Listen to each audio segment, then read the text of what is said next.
ఈరోజు పాడేరు నియోజకవర్గంలో రేపు జరగబోయేటటువంటి సార్వత్రిక ఎన్నికల్లో 2024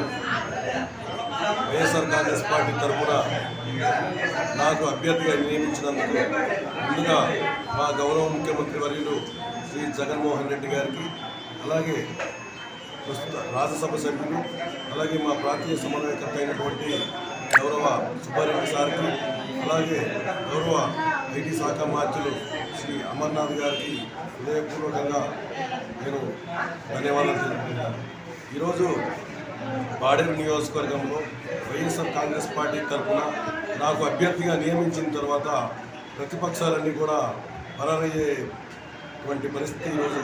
ఏర్పడింది. ఈరోజు వైఎస్ఆర్ కాంగ్రెస్ పార్టీ హయాంలో గౌరవ ముఖ్యమంత్రి గారు శ్రీ జగన్మోహన్ రెడ్డి గారు పరిపాలనలో జరుగుతున్నటువంటి సంక్షేమ పథకాలు,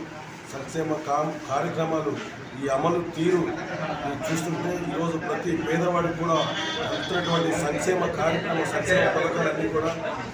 వాళ్ళకి చేరడం, వాళ్ళ ముఖంలో ఆనందం చూడడం గౌరవ ముఖ్యమంత్రి గారి వద్ద అయితే ఈరోజు పాడేరు నియోజకవర్గంలో ప్రతి మారుమూల గ్రామాల్లో సైతం మా సంక్షేమ పథకాలను ప్రచారం చేసి మరింత రేపు జరగబోయే ఎన్నికల్లో గతంలో ఏదైతే 2019వ సంవత్సరంలో 42,000 ఓట్లు మెజార్టీ ఇచ్చారో దానికి రెట్టింపు ఈరోజు 24వ జరగబోయే ఎన్నికల్లో ఖచ్చితంగా